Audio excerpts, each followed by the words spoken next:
Okay, let us see. Drug acting on cardiovascular system. Dawaalee sirna onnee irratti dalagan. Rakkoolee onneedhaatiif dawaalee furmaata ta'an. Outline'iin koorsii kana yeroo chaptera kana fixxe at the completion of this chapter you will be able to wantoonni ati godhuu dandeessu. Tokkoffaa describe cardiovascular system and its function. Sirna onneedhaa kana maal akka ta'ee fi faayidaan isaa maal akka ta'e. Identify common cardiovascular disease and the drug used to treat disease. Dhukkuboota onneedhaa haa ta'an ijoo adda baafatta. Dawaalee isa wallaanuuf itti fayyadamnullee adda baafatta. Discuss the common side effect and the contraindication of drug used to treat various cardiovascular disease. Rakkoolee dawaan kun qaban dawaaleen cardiovasculariidhaaf itti fayyadamnu kun rakkoo isaan qabanii fi namoota dawaan kun hin kennamneef illee xumura isaa irratti ni barta. Jalqaba cardiovascular systemiidhaa fi functionii isaa yoo ilaalle cardiovascular system is circulatory system jaaniin sirna marsaa dhiigaa which consists hearts, blood vessel and the blood. Waa sadeen kan of keessaa qaba cardiovascular system sirni jaan kun.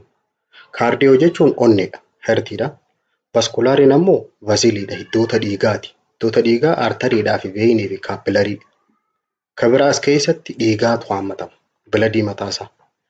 It is primary function is faayidaan isaa ka jalqaba tokkoffaa transportationidha. Transportation jechuun geejjibuudhaaf. Maal geejjiba? The system transports oxygen, nutrient, hormone and waste products throughout body. Oxygenii nyaata akkasumas hormooniiwwanii fi xuraawaa qaama keessaa gara alaatti baasa. Faayidaan isaa lammaffaa regulationidha. Regulation jechuun to'achuu.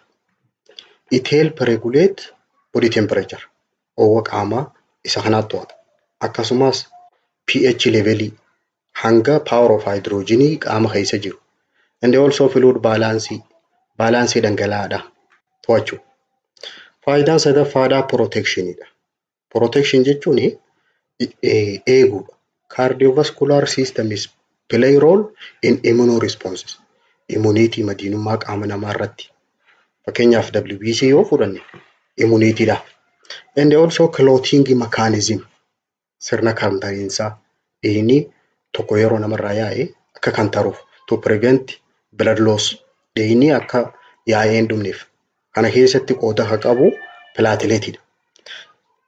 Inni itti aanu common cardiovascular disease. Dhukkuboota sirna kanarratti mudachuu danda'an keessaa inni jalqaba coronary artery disease jaaniin. Coronary artery disease dhukkuba dhiphachuu arteriin onneedhaa sun. Coronary arteriin eessarra jira? Kan onneen mataa isiitiif dhiiga ittiin argattu. Narrowing or blockage of coronary artery kanaan coronary artery disease jaaniin. Yookaan dhiphachuu yookaan mucufamuu arterii kanaati. Often due to atherosclerosis. Sababni isaa guddaan hidda san keessatti plakiin yookaan faatiin achi keessatti hidda dhiigaa san keessa kuufamee dhiiga dabruu dhorku. Rakkoon lammaffaa heart failureidha. Heart failure jechuun laaffachuu yookaan dadhabuu onneedhaati. Heart's inability to pump blood effectively onnee yoonii fi dhiiga sirriitti raabsuu dadhabdi.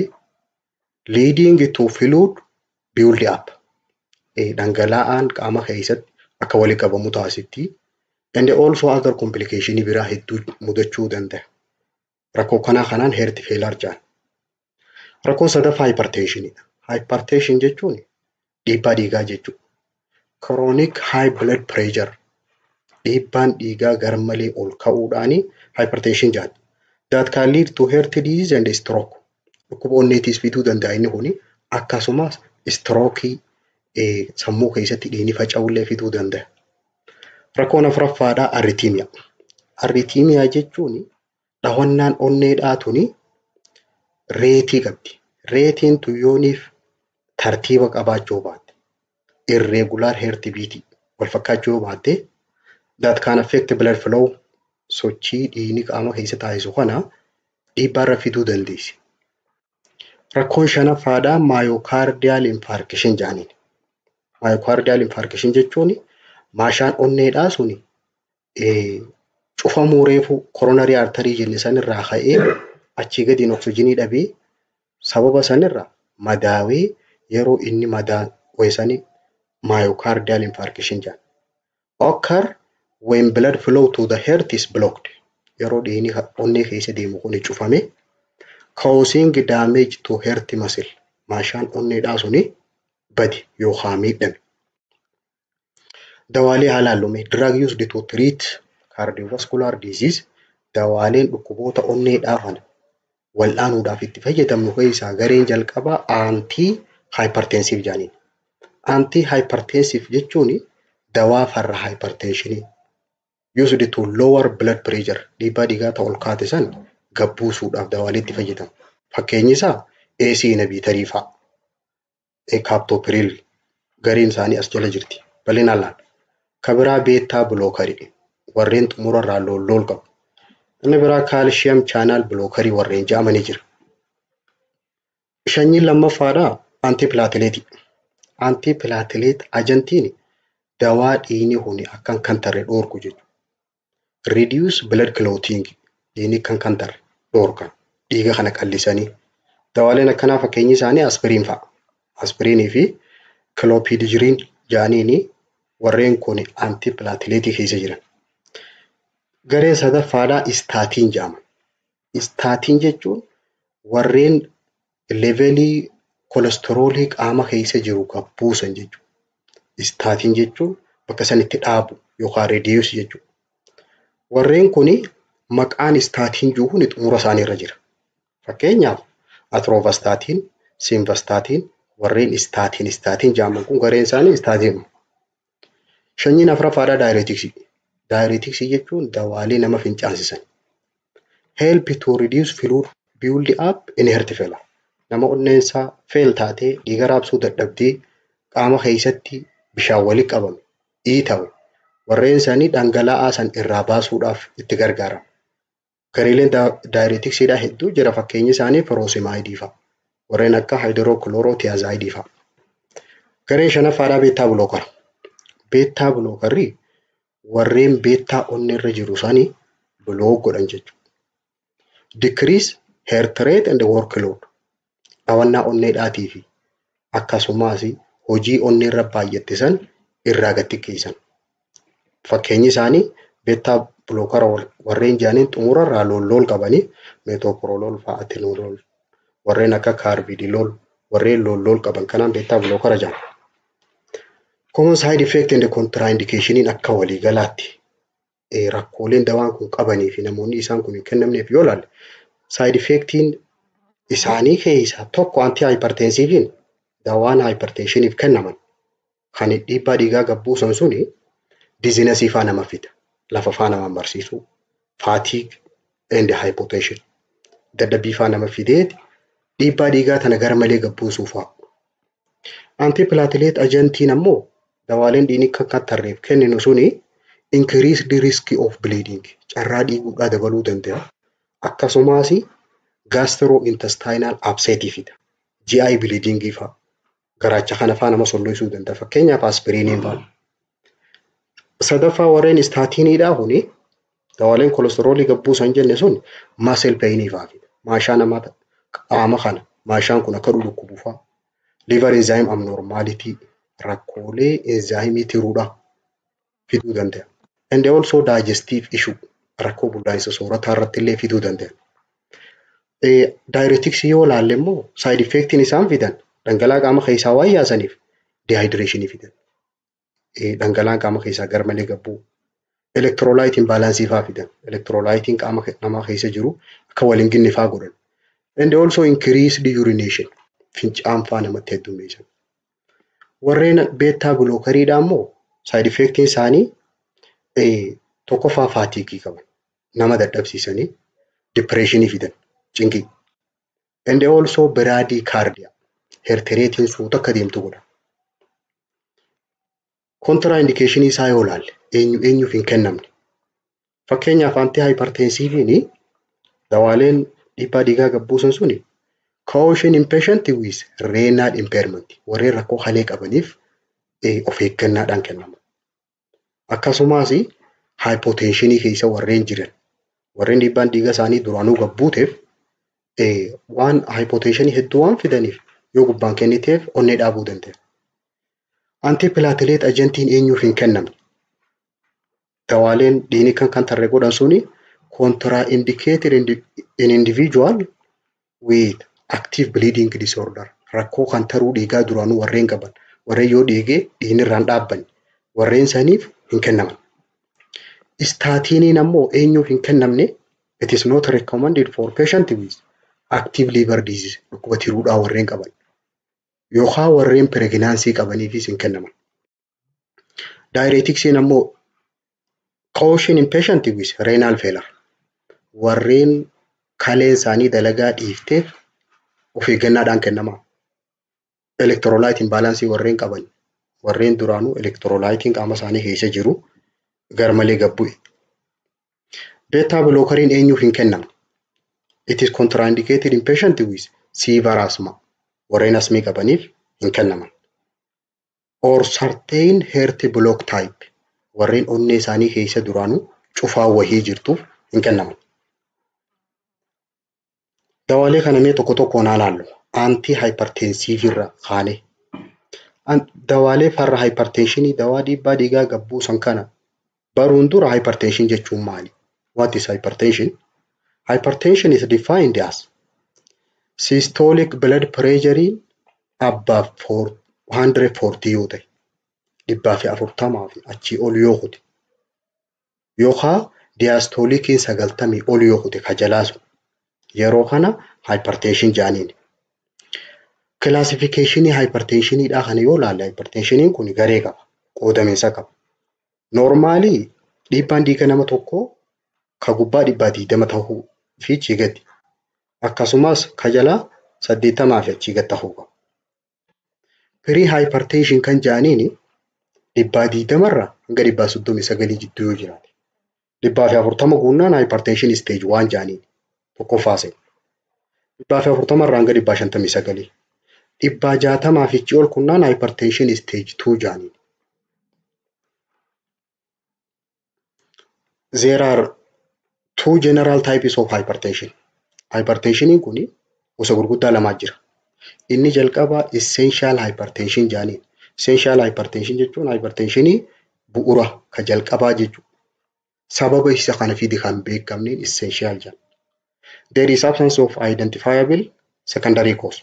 Cause isa kana fide ta adda baate santu hin beekamne. This account for 95% of all cases of hypertension. Hypertensionii lafarra jirtu keezii jirtu keessa percentage 95 isa kana.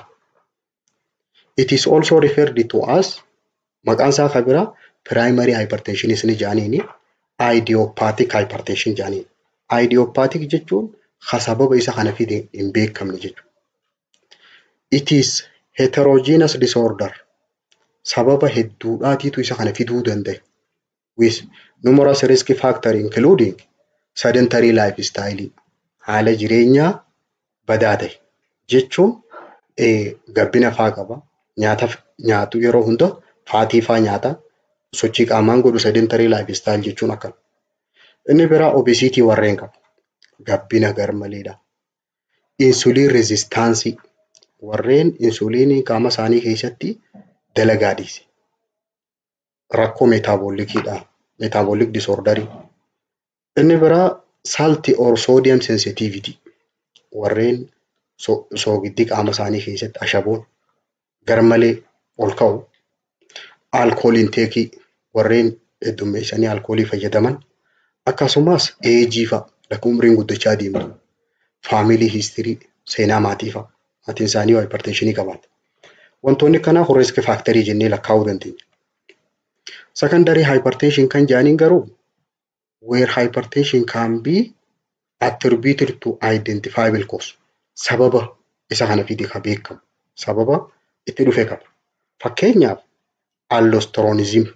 Aldosteroniin hormooniin sun qaama keessa gabbu'uuf hyperthyroidism thyroid hormooniin garmalee ol ka'uufaa, glucocorticoid excess, hormooniin glucocorticoid jaaman hedduminaan yoo maddan kalee keessa.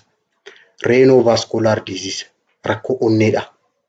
Rakkoo kaleerraa dhufuu danda'a. Renal failure dalagaa dhiisuu kaleedha. Pheochromocytoma. Pheochromocytoma jechuun adrenal gland kansariidha. Kansarii xannacha adrenaaliiti. Xannacha adrenaalii kakalee gubbaa jiru sana. Treatmentiin hypertensioniidha. Targeted to underlying cause. Sababa isa kana fiderra hunduuneeti wallaan. Why should we treat hypertension? Hypertension kana maaliif wallaan? Sababni isaa sustained arterial hypertension is damage blood vessel in kidney.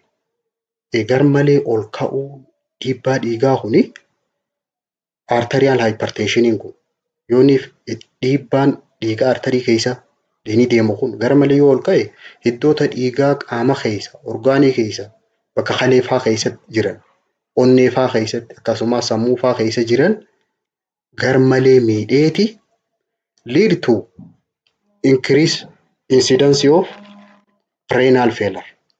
Rakkoo kaleen dalagaa dhiisuufaa fiduu danda'a.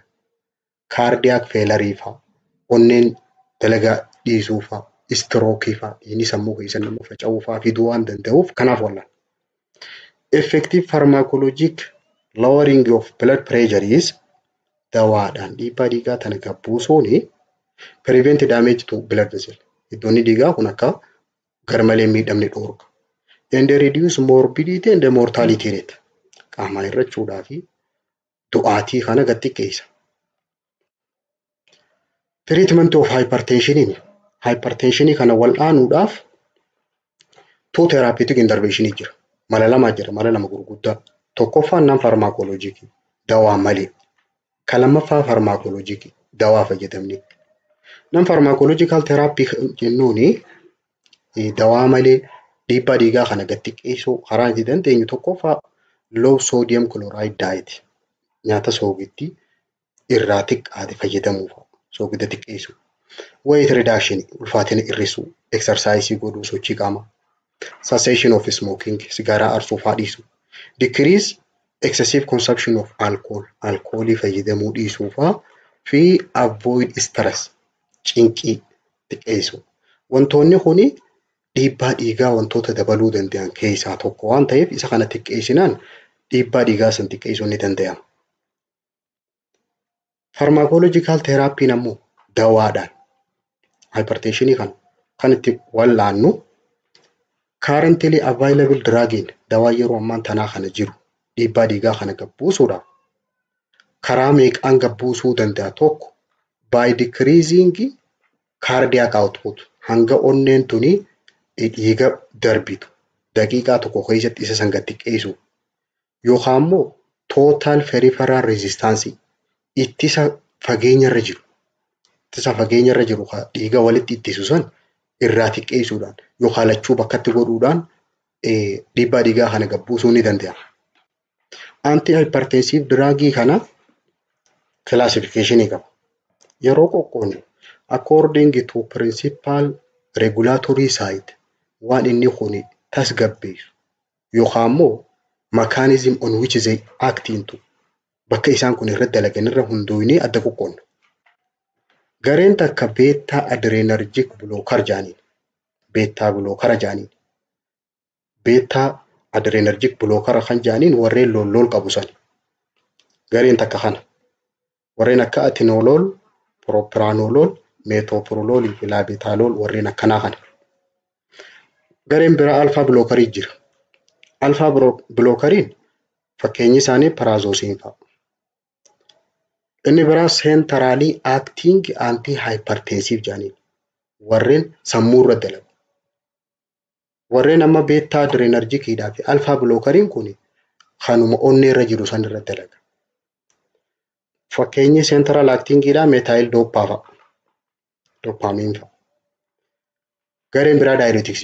Diuretics jechuun kan nama fincaansisu san. Inni biraa direct vasodilator warreen hiddoota dhiigaa babal'isan.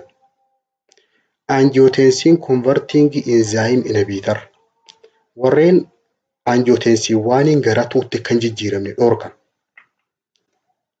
Angiotensiintu receptor blockeraa jira ammas. Receptoroota angiotensiinii lammaffaadha. Isa san warreen cufan. Gareen biraa calcium channel blocker. Isaan kana laallu. Diureticsini medication that promote excretion of urine. Dawaa fincaan kun alatti akka bahan taasisu.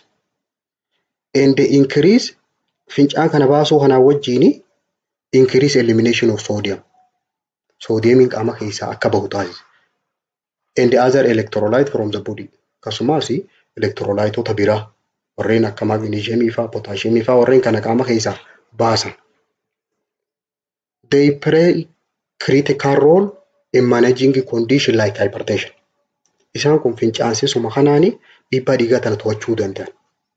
Akkasuma hypertensionii dabalatee warreen heart failure qaban, warreen onneen isaanii dadhabdi, akkasuma warreen edemaa qaban, warreen ita qabaniif illee wallaansa ta'uu danda'a. Akkamitti dalagan duuba isaan kun? By acting primarily on kidney, kalee irratti bakki isaan itti dalaganii, diuretics help regulate blood pressure and fluid balance. Dhiibbaa dhiigaatii fi hamma dhangala'aa qaama keessa jiru to'achuu danda'an. Fakkeenyaaf soodiyeemii ala baasan. Soodiyeemiin kun yeroo hunda bishaan soodiyeemii wajjiti. Yerooniif soodiyeemii gara alaatti baase bishaanis wajji bahanii dhangala'aan qaama keessaa gad xiqqaate jechuudha. Mechanism of action isaanii akkaataan itti dalagan tokkoffaa location of action yoo ilaalle bakka iddoo isaan irra dalagan diuretics exert their effect on a specific site within nephron. Nephronii structural unity kaleedhaa san keessa bakka irra dalagan qabu. Functional unity kaleedhaa suni nephron jaaniini. The main type in diuretics gosa sadii jira. Gareen takka loop diuretics jaaniin loop irra dalagan. Kutaa nephroniidhaa keessa loop of NL irra dalagan. Warreen akka furosemide baal. Gareen lammaffaadhaa thiazide diuretics jaaniin. Thiazidein distal convoluted tubule irra dalagan. Distal convoluted tubule jechuun nephronii kanarraa gara xumuraa kana. Potassium sparing diuretics jira. Potassium sparing diuretics jechuun garee diuretics ta'anii warreen potassiumiin akka alatti hin baane dhorkan jechuudha. Warreen kaan baasa potassiumii dhiisee.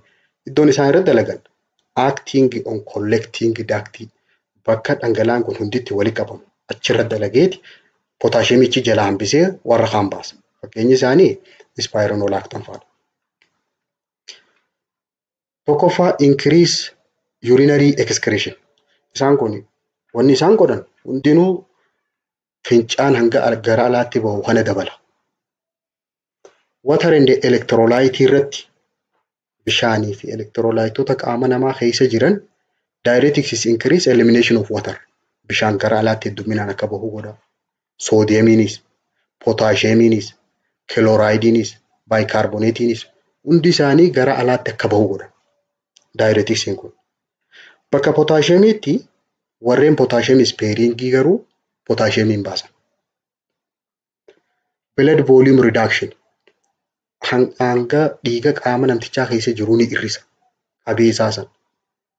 By promoting excretion of these substances, wantoota kana baasuu kanaanii diuretics reduce blood volume. Qabee dhiiga sanii hir'isa. Dhugaa bishaan qaama keessa jirus baha. Soodiyemiinis yeroo bahe hangi dhangala'aa qaama namtichaa keessa jiru yeroo gara alaatti hedduminaan bahe hangi dhiigaatis gad xiqqaata. Leading to decrease cardiac output. Hanga onnee deebi'u gad xiqqeessuu kanaanii hangi onneen booda deebitee darbitullee ni xiqqaata. Ultimately karaa kanaani lowering blood pressure. Dhiibbaa dhiigaa gad xiqqeessa. Types of diuretics gosa sadii jira. Tokkoffaan loop diuretics. Loop diuretics gaa loop irra dalaga jenna. Fakkeenyi isaanii furosemaideedhaaf buumaataaniid warreen jedhaman. Using isaanii itti fayyadamni yookaan faayidaan isaanii effective for rapid diuresis. Dafee fincaaniin keessaa yaasee fixuudhaaf. Often used in heart failure and acute edema. Warreen onneen isaanii dalagaa dhiiftee fi warreen ammaan tana isa qabaniif faayidaa qaba. Thiazide diuretics'n garee lammaffaadha. Fakkeenyi isaanii hydrochlorothiazideedhaa fi chlorothalidine jedhaniidha. Commonly warreen isaan kun kennamaniif prescribed for hypertension and mild heart failure. Warreen heart failure jidduugalaa qabanii fi warreen hypertensionii qabaniif kennama. Gareen sadaffaadhaa potassium sparing jedhaniidha. Warreen potaasiyeemii hambisee dhangala'aa fi bishaanii fi elektiroolaayitoota biraa baasan. Fakkeenyi isaanii spironolactanii fi epinephrine jedhaniin. Using isaa help prevent potassium loss. Qaama keessaa hedduminaan potaasiyeemiin akka hin baane dhorkeeti. It is often in combination with other diuretics. Hedduminaan warreen biraatiin wajjin fayyadamu. Diuretics kaanii wajjin, takka loopii diuretics wajjin yookaan thiazideedhaan wajjin fayyadamu. Qophatti hin fayyadamu. Effect on blood pressure. Dhiibbaan isaan kun dhiibbaa dhiigaa irratti godhan. Diuretics help lower blood pressure by decrease blood volume. Haala kamiin dhiibbaa dhiigaa gad xiqqeessuu danda'a? Tokkoffaa urine outputii dabale saniin volume dhiigaa qabee dhiiga qaama namtichaa keessa jiru hir'isa. Reducing workload on the heart. Hanga dalagaa onni irra jirtu sanillee gad hir'isa. Promoting vasodilation. In some case yeroo garii hiddoota dhiigaallee babal'isuu danda'a. Vasodilation illee qaba. Kana keessaa warreen biraa direct vasodilator haalaan. Direct vasodilator jechuun warreen kallattiidhaan hiddoota dhiigaa babal'isan jechuudha. Tokkoffaa hydrolyzing kana keessaa. Mechanism of hydrolyzing mechanism of action isaa it dilate arteriole but not vein. Veiniidhaan miti wanni inni babal'isu. Arterii babal'isa. Arteriin babal'ate jechuun leading to reduced peripheral vascular resistance. Dhiiga onnee irraa ka'ee gara qaamaatti deemu kana yeroo karaa isaa babal'isee suuta dhaqa jechuudha. Dhugaa suuta dhaqe suuta deebi'a. Indication isaa used primarily for severe hypertension. Warreen hypertensionii cimaa qabaniif kennama. Common adverse effect isaa rakkoon inni kun fidu. Side effect hydrolyzingidha. Tokkoffaan headache mataa nama dhukkubsa. Nausea fida. Nama lollonchisaa. Anorexia fida. Loss of appetite. Nyaanni akka namatti hin tolle godha. Palpitation dhawannaa fida. Onneessi keessatti gilgil jechuu sun. Sweating fida. Nama hurkisiisa. Flushing hurkaan namticharraa yaa'a. Rakkoolee kana fida. Inni lammaffaa sodium nitroprusside jedhaniin. Direct vasodilator inni kunis warreen hiddoota dhiigaa babal'isan keessaa tokko. Mechanism of action isaa a potent vasodilator that dilate both arterial and venous vessel. Inni kuni lachuutu arteriidhaa fi veinillee lachuutu babal'isuudha. Humna qaba. Reducing peripheral vascular resistance and venous return. Ittisa silaa hiddoota dhiigaa fageenya irra jiran san keessa jiru. Iddoonni dhiigaa fageenya irra jiru yeroo dhidhiphate resistance isaanii dabala. Isa san hir'isa. Hiddoota dhiigaa babal'isee. Haala kanaani hanga onni deebi'ullee gad xiqqeessa. Indication isaa used in hypertensive emergency. Warreen hypertensive emergency yeroo 160 ol kuti. It is administered via IV. Intravenously kennama inni kun. Garuu rakkoo qabu jira. Serious toxicity qaba. Summummaa cimtuu qaba. Fakkeenya metabolic acidosis. Qaama kana guutuu asidiin qaama keessa baay'achuu danda'a. Arrhythmia fida. Disturbance heart rateidha. Ta'onnaan onneedha. Jeeqamuu dandeessi. Excessive hypotension fida. Garmalee dhiibbaa dhiigaa kana gabbuuseeti onnee dhaabuu danda'a. Risk of death isaa guddaa nama ajjeesuu danda'a. Sodium nitroprusside kun. Gareen biraa angiotensin converting enzyme inhibitoridha. Angiotensin converting enzyme inhibitor jechuun angiotensiniin kun waan hin gara tuutte kan jijjiiramne dhooqa. Fakkeenyaaf kaaptoopirilidhaa fi enalaapiril fa'a. Riil jaaniin warreen kan. Mechanism of action isaa jijjiiruu kanaan yeroo enzaayimiin kun akkan jijjiiramne dhorke peripheral vascular resistance ittisa iddoota dhiigaa ni babal'isa jechuudha. Silaa inni kun jijjiiramee fluid retention'iinis ni dhufa. Namtichi ni hiitawa. Akkasumas hiddoonni dhiigaatillee ni dhidhiphata. Dhiibbaan dhiigaa ol kaati. Inni sun akkan jijjiiramne dhorkuudhaan lower blood pressure primary by decreasing vascular resistance. Rakkoo inni kun fiduu jira. Namni AC inhibitor fudhate common side effect'iin isaa chronic kaafii qaba. Ni qufaasisa. Akkasumas angioedema qaba. Ni hiitawa. Namtichi kun angioedema jechuun fuula kana fa'aa hiitawa. Namtichi. First dose hypotension. Doozii jalqabaa hoggaatti kennite namticha garmalee dhiibbaa dhiigaa isaa gabbuuseeti hypotensionii keessa naqa. Kan biraa hyperkalemia. Hyperkalemia jechuun potaasheemii garmalee ol kaasa. Contraindication'iin dawaan kun not recommended during pregnancy. Yeroo ulfaa hin kennamu. Dhorka. Inni afuraffaadhaa Arab jaaniini angiotensin 2 receptor blocker. Amma kareefu angiotensiiniin waan hin gara tuutti kan jijjiiramne dhorka. Kun ammoo receptoroota isaa san cufa. Fakkeenyi isaanii saartaan jaaniini dawaalee kana. Dawaalee Arabiidhaa kana. Lozartaan, kandisartaan, aibasartaan jaaniini. Mechanism of action isaa block binding site bakka sila angiotensiiniin kun irra maxxanu sani bakka san dura cufa. Receptor asaasan.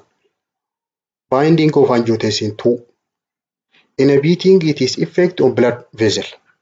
Inni kun egaa angiotensiiniin kun waan hin gara tuutti yeroo jijjiirame hiddoota dhiigaa ni dhidhiphisa. Haala kanaani inhibit effect on blood vessel.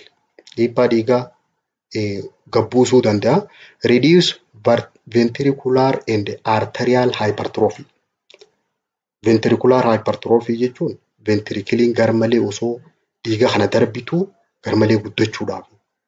Atramiinis garmalee guddachuu san ittisuu danda'a inni kun. Benefitiin isaa bu'aan isaa kareefuurra AC inhibitor'irra produce less dry cough. Qufaan inni kun fidu gabbu'aadha. Hedduu qufaan fidu when compared to AC inhibitor. Since they do not increase bradykinin level. Amma bradykiniinidhaa jira akka qufa'u kanama taasisu. Inni kuni yooniif ol ka'e bradykiniiniin kun warreen akka histaamiiniiti. Yoo inni kun ol ka'e namtichi ni qufa. Dawaan kun garuu wanni irra filatameef AC-irra isa kanan dabalu. Indication'iin isaa first line therapy for hypertension. Dawaa jalqabaa hypertensioniif kennamu. Especially patient with diabetes. Warreen dhukkuba sukkaraatii fi hypertension waliin qabu. Akkasumas warreen coronary artery disease qaban rakkoo onneedhaa qabaatanii hypertension wajjin qaban who cannot tolerate AC inhibitor. Dawaa AC san enalapril sanfaa yoo hin dandeenye taate kana fudhatan. Garee shanaffaadhaa calcium channel blockeridha. Calcium channel blocker jechuun calciumiin kun akka ol hin baane dhorkan. Channel asaasan karaa inni keessaan bahu sani cufan. Fakkeenyi isaa nifidippiin fa'a, amlodippiin fa'a, verapamil fa'a. Mechanism of action isaanii relax blood vessel. Hiddoota dhiigaa kana relax godha. Smooth muscle keessa jiru san relax godheeti babal'isee haala kanaan leading to lower blood pressure. Dhiibbaa dhiigaa gabbuusa. Garuu side effect'iin inni qabu calcium channel blockerii namni fudhate ankle swelling qaba. Ankle deema ni hiitawa. Naannawa hoomee sanii. Komeedhaatiitu hiitawa. Miilarra jechuudha. Serious toxicity effect qaba ammaas. Summii ta'uu danda'a. Inni kun cardiac arrest fa'aa onni namaa fa'aa dhaabuu danda'a. Bradycardia dhawannaa reetiidha. Reetii onneen ittiin dhawattu garmalee gabbuusuu danda'a. Atrioventricular block. Atrioventricular blockiin SNOD irraa gara AV'tti akka gadi hin dabarre dhorka. electrical activity onnee keessa daddabartu kun akkan daddabaree dhorka. Inni biraa CHF fiduu danda'a. Dhukkuba onneedhaa cimaa congestive heart failure fiduu danda'a. Da'ummaan kun. Contraindication namoonni dawaan kun hin kennamneef should not be used in patient with heart failure. Warreen dadhabbii onnee qabuuf hin kennamu. Yookaan immoo namoota significant heart block onnee isaa tana keessa bakka takka cufaan namoota jirtuuf hin kennamu. Gareen ja'affaadhaa beetaa blocker. Beetaa blockeriin warreen loll qabu sani. Mechanism of action isaa reduce heart rate and myocardial workload. Hanga silaa onneen tun dalaydu sani dalaga isiisan gabbuusa. Dhawannaa onneedhaatillee ni hir'isa. Haala kanaanii lowering blood pressure. Indication isaa namoonni inni kun kennamuuf reduce risk of vascular event. Warreen rakkoo hiddoota dhiigaa qabaniif warreen saniif kennama. Carraa akka rakkoon onnee tun ittiin hammaanni dhorkudha. Eenyuuf hin kennamne inni kun contraindication it is not suitable for patient with COPD warreen qaban. Chronic obstructive pulmonary disease warreen rakkoo sombaa qaban. Sombaa kana keessa cufaa warreen jirtu hin kennamu. Maaliif beetaa blockeriin innummaanuu waan smooth muscle waan cufuu danda'uuf asmii faadhaaf hin kennamu. Adverse effect isaa rakkoon side effect inni kun fidu fatigue nama dadhabsiisa. Cold extremity harkaa miila faa nama qabbaneessa. May exacerbate heart failure. Laafina onneedhaa san itti cimsee akkasumas heart block cufamuu onnee saniis itti cimsuu danda'a.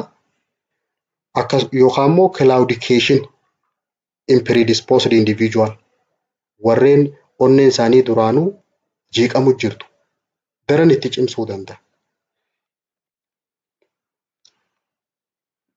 Dawaalee kana anti-hypertensive drugidhaaf maqaa isaaniitii fi doozii isaanii yoo ilaale fakkeenyaaf diureticsii keessaa hydrochlorothiazidiin guyyatti miligiraama 12.5 irraa hanga 25 tti wanni fudhatamu.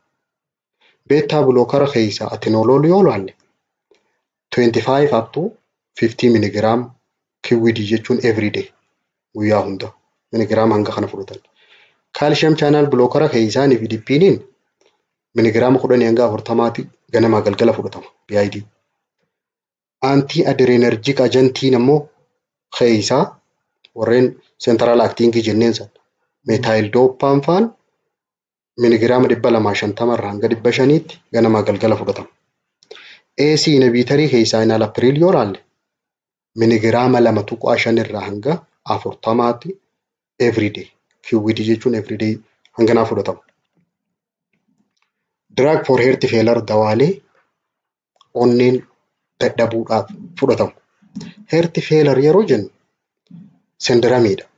Mallattoo hedduutu bakka takkatti heart failure characterized by the heart's inability to pump adequate blood to meet metabolic demand of tissue. Hanga qaamni gaafatu san onnee yoo dhiiga hanga sarraabsuu dadhabdee heart failure jaanii. It is serious condition dha. Rakkoon tun rakkoo cimtuudha. Rakkoo hedduminaan nama ajjeesuu dandeessu. Mortality rate isaa conventionally estimated about 50% over 5 years. Amata shanan kana keessatti parsantii 50 rakkoo du'aatii hafitu jiru isa kana. Common presenting symptoms namoonni heart failure qaban mallattoon ijoon isaan kanarra mul'attu tokkoffaa weakness jedhan laafina and dyspnea shortness of breathing jechuun hafuura baafachuu dadhabu hafuura itti jita. Orthopnea difficulty of breathing while lying down yeroo duudaan ciisan hafuurri nama citu ukkaamamu. Body swelling qaamni nama iita'u edeema. Mallattoolee kanaan mallattoo heart failure jenna. Drug class used for heart failure gareelee dawaadhaa kan heart failure dhaaf itti fayyadamnu keessaa gareen tokkoffaan diuretics. Diuretics akkuma reefu laalesan fakkeenyi isaanii furosemide fa hydrochlorothiazide dhaa fi spironolactam fa. As jalatti wanni ati beekuu qabdu Furosemide is drug of choice for patient with severe heart failure. Warreen heart failure cimaa qabaniif dawaan jalqabaa furosemide diureticsii keessa. It help reduce fluid overload. Dhangala'aan qaama keessatti akka garmaleen heddummaanne hir'isa. And alleviate symptom of edema and dyspnea. Mallattoo iitaasanii fi afuurri nama ciccituu san namarraa wayyisa. Gareen lammaffaadha cardiac glycoside jedhanii. Cardiac glycosidein warreen dhawannaa onneedhaa tana dabalu jechuudha. Fakkeenyi isaanii digoksiinii fa'a. Mechanism of action isaa increase myocardial contractility. Humna kottoonfannaa onneedhaa kana dabaleeti haala kanaan improve cardiac output hanga onneen ala baaftullee dabala. Gareen sadaffaadha beta adrenergic stimulant warreen beetaa kana kakaasu jechuudha. Fakkeenyi isaanii dopamiinidhaa fi dopotamiinidha. Isaan kun cardiac outputii kana ni dabalan ni kakaasan jechuudha. Stimulate godhan dhawannaa onnee dhaabbatte tana. It is used for acute heart failure management warreen heart failure ammatti dhufe manage godhuudhaaf itti fayyadama. Gareen afuraffaadha AC inhibitoridha. Angiotensin converting enzyme fakkeenyaaf captopril fi enalapril fa'aadha. Kana garee fulaallee jira mechanism of action isaa peripheral resistance ittisa. Vasodilate godhe. Haala kanaanii basilii hoggaa babal'isee reduce workload on the heart. Dalagaa onneerra baay'atte san irraa gad hir'isa.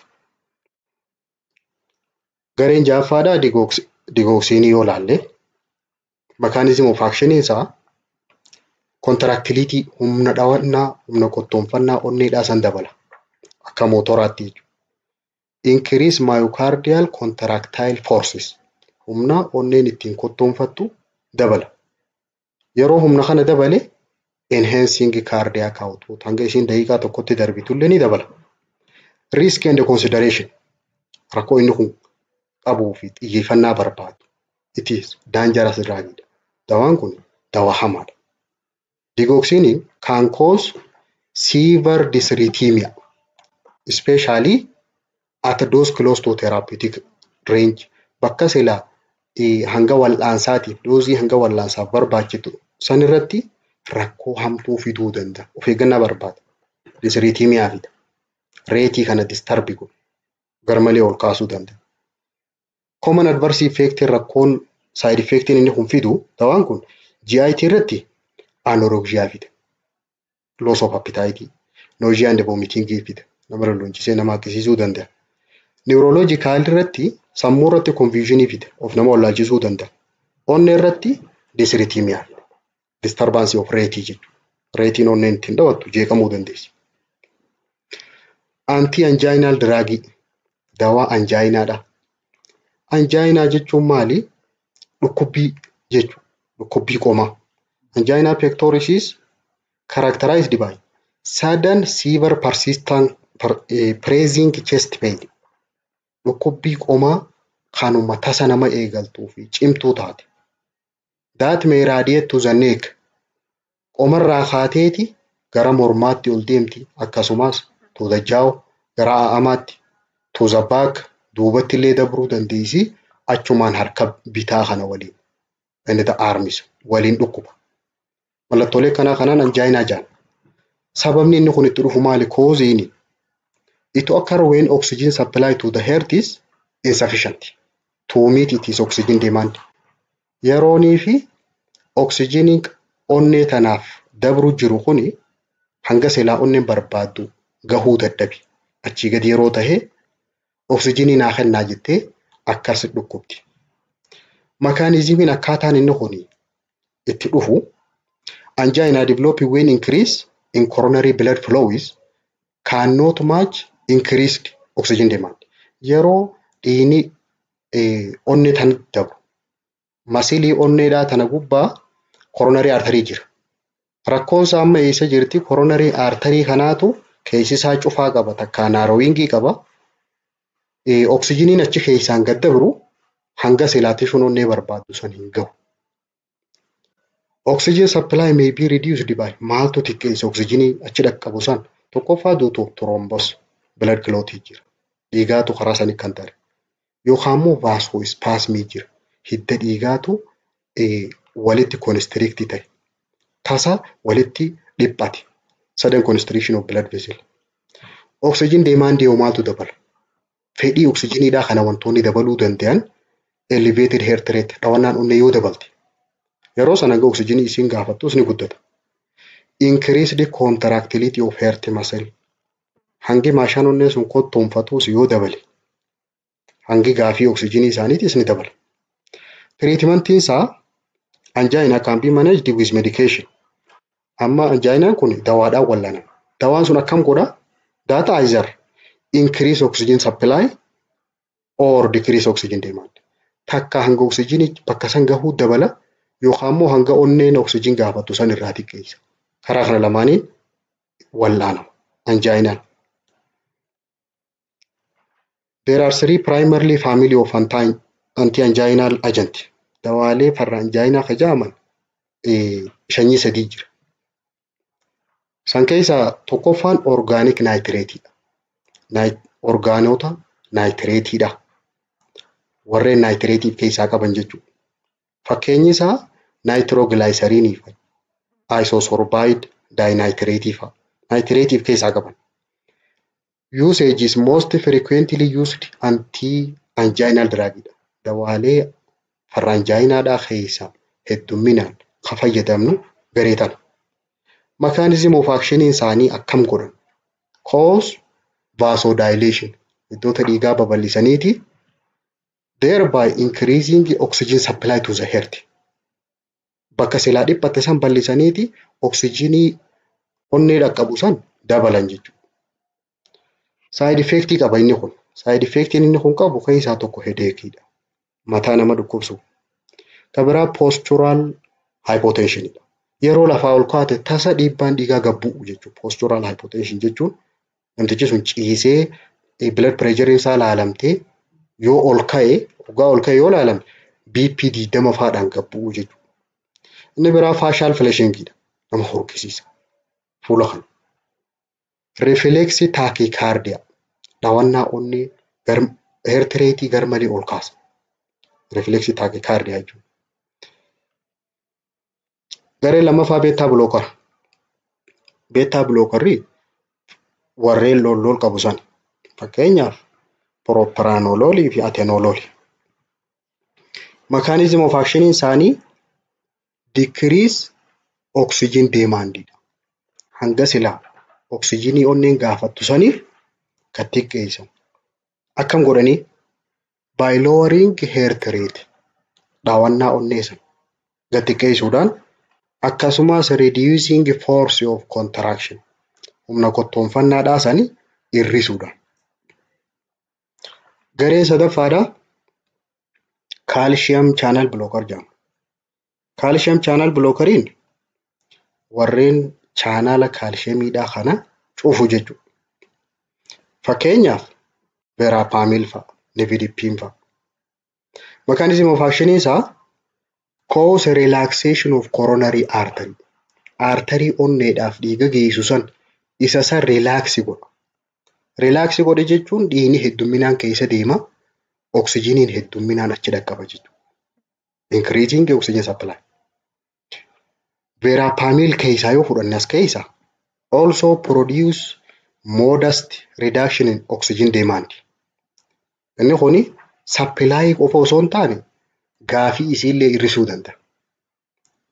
By suppressing heart rate and contractility waa lama dalaguu danda'a inni kun.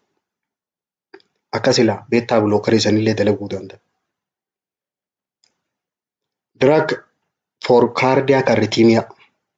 Dawaa disturbance reetiidha fi ritmii onneedhaa tana jeeqamisa isaatti wallaana. Onnee tana keessa electrical systemiidhaa dabra. Conductioniidhaa jira. Heart electrical system is normally maintain regularly. Yeroo hunda dhaabbataadha akkasumas ta waliin qindooyteedha. Represented on ECG. Elektirookaardiyoogiraafii irratti yeroo ilaalle ECG irratti kan mul'atu sani. Arritimiyaa jechuun yeroo tam arritimiyaa jenna abnormal heart rhythm that can disrupt heart ability to pump effectively. Reetiin onneen tun ittiin dhawattu yoonii fi jeeqamee onneen tun dhiiga sirri darbuu dadhabdi. Arritimiyaa jedhama.